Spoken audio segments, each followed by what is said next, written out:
So hello everyone, welcome to Code Craze. यार आज की वीडियो में हम लोग देख रहे होंगे कि होस्टिंग का कॉन्सेप्ट किस तरीके से काम करता है जावास्क्रिप्ट में। तो उसके लिए सिंपल सी एक डेफिनेशन है आप लोगों के लिए, इसको पढ़िए।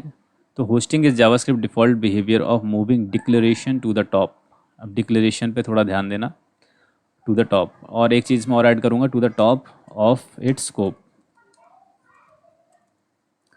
अब ऑफ इट्स स्कोप क्यों लिखा, इसको हम लोग आगे समझ रहे होंगे। एक सिंपल सी बात ध्यान रखो, ये जो आप देख रहे हो लाइन नंबर 1 से इनफाइनाइट जहाँ तक भी जाएगा वो होता है ग्लोबल स्कोप।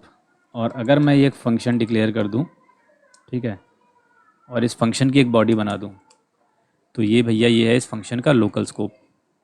अब ये स्कोप क्यों लिखा मैंने, इसको हम लोग समझेंगे आगे। सबसे पहले हम लोग देखते हैं, ले दे के हमारे पास 3 कीवर्ड हैं। एक है वेर, दूसरा है लेट और तीसरा है कॉन्स्ट। और एक हम लोग देखेंगे होस्टिंग फंक्शन में भी, तो यहाँ पर फंक्शन भी लिख लेते हैं।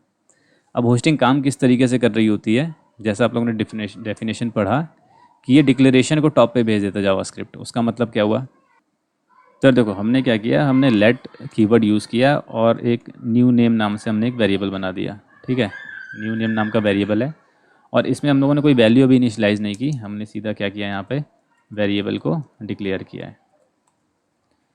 ठीक है, वेरिएबल को हमने यहाँ पर डिक्लेयर किया है। तो अब यार क्या हो रहा होगा कि जावास्क्रिप्ट का डिफ़ॉल्ट बिहेवियर है कि जो भी हम लोग डिक्लेरेशन करते हैं, डिक्लेरेशन मतलब ये इतना सा स्टेटमेंट कि लेट न्यू नेम, मतलब न्यू नेम नाम का एक वेरिएबल हम लोगों ने डिक्लेयर किया है।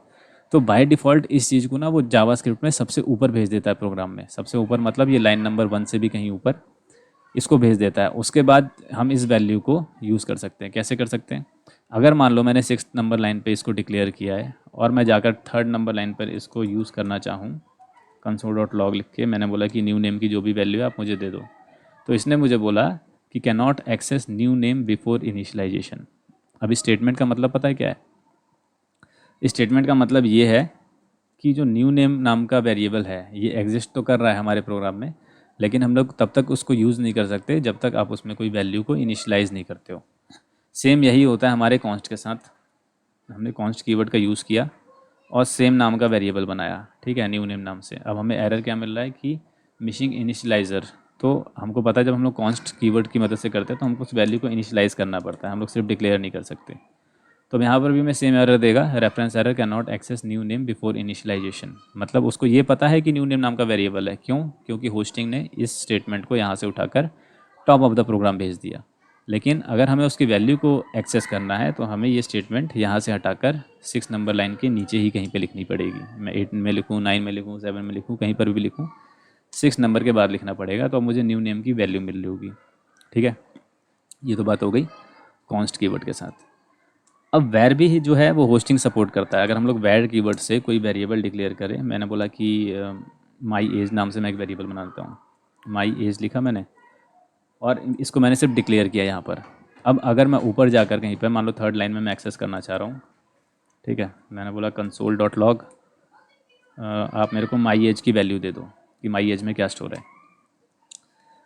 तो अब क्योंकि होस्टिंग काम की, उसने इतनी सी चीज़ को सबसे ऊपर भेज दिया प्रोग्राम में। तो अब console.log जब मैं माई एज करूँगा तो यहाँ पे मेरे को बोलेगा अनडिफाइन। और लेट और कॉन्स्ट के केस में क्या हो रहा था कि वो हमें एरर दे रहा था कि जब तक आप उसको इनिशियलाइज़ नहीं करोगे तब तक आप यूज़ ही नहीं कर सकते। बट वैर के केस में ऐसा नहीं है। वैर क्या करता है कि हमें बोलता है कि आप यूज़ कर लो वेरिएबल को, लेकिन जब तक आप उसमें कुछ वैल्यू इनिशियलाइज़ नहीं करोगे तब तक हम लोग उसकी वैल्यू को अनडिफाइन ही देंगे। मान लो मैं यहाँ पे वैल्यू भी इनिशियलाइज़ कर देता हूँ, मैंने बोला कि 24, तो भी हमें वही सेम एरर देखने को मिलेगा, अनडिफाइंड। और तो सिंपल यार, मान लो अगर मैं यहाँ से इसको इनिशियलाइजेशन को हटाता हूँ और ये माई एज को मैं यहाँ पर सेकंड लाइन में डिफाइन करता हूँ। मैंने बोला माई एज, ठीक है, मैंने बोला माई एज इक्वल टू, अगर मैं यहाँ पर करूँ 24, अब आप देख रहे होंगे कि मुझे 24 मिला आउटपुट में। लेकिन आपने देखा होगा कि लेट और कॉन्स्ट के केस में ऐसा नहीं हो रहा था। लेट और कॉन्स्ट में क्या हो रहा था कि हमें जहाँ पर हम लोगों ने वेरिएबल डिक्लेयर कर रहा है या तो उसी लाइन में या उसके बाद हमको इनिशियलाइज़ करनी पड़ी थी वैल्यू। करके देख लेते हैं। मैंने मान लो कि इसको किया लेट और मैं इसको एक्सेस करना चाहूँगा तो मुझे एरर मिलेगा कि माई एज बिफोर इनिशियलाइजेशन। ठीक है, मतलब आप उसको यूज़ नहीं कर सकते। तो ये कुछ अंतर था यार इसमें। ठीक है, सिंपल अपनी स्टेटमेंट को वैसे ही करते हैं, इसको वैसे से डिक्लेयर करते हैं। तो आप लोग देख रहे होंगे कि आउटपुट आ रहा है। और अगर इसको हम लोग सिंपल यहाँ से कट करके इधर अपने पहले जैसा लेकर आ जाए लाइन नंबर 7 में, तो भी हमें सेम आउटपुट मिलेगा 24। तो ये कहानी है यार वैर के साथ।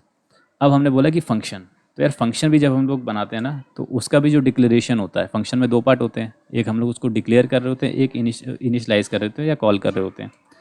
तो फंक्शन का जो डिक्लेरेशन है ना, वो भी बाय डिफ़ॉल्ट जावास्क्रिप्ट सबसे ऊपर भेज देता है प्रोग्राम में। हमने फंक्शन बनाया सम नाम का, और इसमें हम लोगों ने कंसोल डॉट लॉग किया। सिंपल, मैं कंसोल डॉट लॉग कर रहा हूँ, आप कोई भी स्टेटमेंट लिख सकते हैं, कुछ भी यहाँ से परफॉर्म करवा सकते हैं। मैंने कंसोल डॉट लॉग लिखा और मैंने बोला कि you can add any number. ठीक है, तो अब यहाँ पर हम लोगों ने क्या किया, ये जो पूरा आप देख रहे हो ना फंक्शन जो हम लोगों ने बनाया, यहाँ पर हम लोगों ने फंक्शन को डिक्लेयर किया है। और फंक्शन को हम लोग इनिशियलाइज या कॉल कब करते हैं, जब हम लोग इस फंक्शन का नाम लिखते हैं और उसके सामने पैरेंथेसिस का साइन लगाते हैं। तो सिंपल, अगर मैं यहाँ पे फंक्शन का नाम लिखूँ और ये पैरेंथेसिस का साइन लगा दूँ, तो हमारा फंक्शन रन हो रहा है। आप यहाँ पे देख सकते हो, you can add any number, ये लिख के आ रहा है। अब अगर हमारे फंक्शन में होस्टिंग काम करती है, तो अगर मैं इस सम को, मतलब इस फंक्शन को, इसके डिक्लेयर करने से पहले कहीं पे यूज़ करना चाहूँ, हमने कहाँ पर डिक्लेयर किया, हमने लाइन नंबर 6 से लेकर लाइन नंबर 9 तक डिक्लेयर किया है। अगर यहाँ पर होस्टिंग काम कर रही है, तो अगर इसमें सम को यहाँ से उठाकर 6 नंबर लाइन से पहले कहीं पे यूज़ करना चाहूँगा, तो भी मुझे आउटपुट मिलेगा। तो देखो हमारा आउटपुट आ रहा है, you can add any number. तो देखो यार, इस तरीके से होस्टिंग काम करती है, आप लोगों ने देख लिया। तो ये सिंपल होस्टिंग का कॉन्सेप्ट है कि जितनी भी डिक्लेरेशन है, हम लोग फंक्शन बना लें, कोई वेरिएबल डिक्लेयर कर लें, तो वो बाय डिफ़ॉल्ट ऊपर चला जाता है, फिर थ्रू आउट द प्रोग्राम आप उसको यूज़ कर सकते हो। अब यार मैंने यहाँ पर एक चीज़ मेंशन करी थी कि to the top of its scope, इसका मतलब क्या होता है। देखो, ये फंक्शन मान लो मैंने कुछ भी बनाया है, इस स्टेटमेंट को हटाता हूँ थोड़ा सा। ठीक, अब ये जो फंक्शन है सम नाम का, इसको हम लोगों ने यहाँ पे कॉल किया है, इसको भी बैक कर देते हैं, हटाते हैं। तो इसको भी हमने हटा दिया। अब ये जो फंक्शन है, इस फंक्शन का स्कोप कहाँ से कहाँ तक का है। इस फंक्शन का स्कोप है लाइन नंबर 9 से 7 से लेकर लाइन नंबर 9 तक। अगर मैं कुछ एंटर और मार दूँ यहाँ पर, गैप दे दिया, तो अब इस फंक्शन का स्कोप कहाँ तक है, लाइन नंबर 7 से लेकर लाइन नंबर 15 तक। तो देखो यार, फंक्शन के अंदर अगर हम लोग कोई वेरिएबल डिक्लेयर कर रहे हैं, तो वो उसमें भी होस्टिंग होगी, लेकिन वो कहाँ पर जाएगा। जैसे फॉर एग्जांपल मैंने लेट लिया और मैंने बोला कि होस्ट, होस्ट नाम से मैंने एक वेरिएबल बना लिया।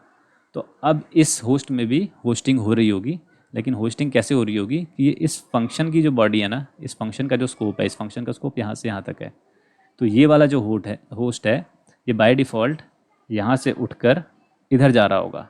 ठीक है, फंक्शन के टॉप में ये होस्ट इधर नहीं जा रहा होगा, ग्लोबल स्कोप में नहीं जा रहा होगा टॉप में। ये जो भी, जिस भी स्कोप के अंदर हम लोग वेरिएबल डिक्लेयर कर रहे हैं, उस स्कोप के टॉप में चला जाता है। ठीक है, इसलिए मैंने यहाँ पर ये लाइन ऐड करी थी कि to the top of its scope.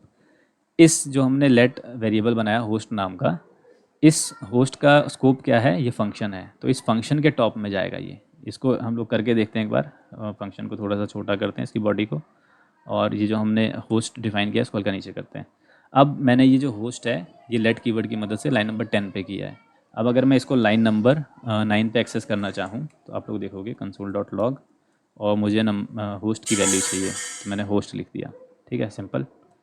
तो हम लोग यहाँ पर डिक्लेयर कर रहे हैं लाइन नंबर 10 में, और लाइन नंबर 9 में एक्सेस करने की कोशिश कर रहे हैं। ये तभी पॉसिबल होगा जबकि होस्टिंग काम कर रही होगी।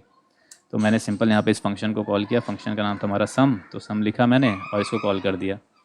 अब आप देखोगे कि हमें सेम एरर मिल रहा है, can not access host before initialization. मतलब इसको ये पता है कि होस्ट नाम का वेरिएबल है, लेकिन जब तक आप उसको इनिशियलाइज नहीं करोगे तब तक यूज़ नहीं कर सकते।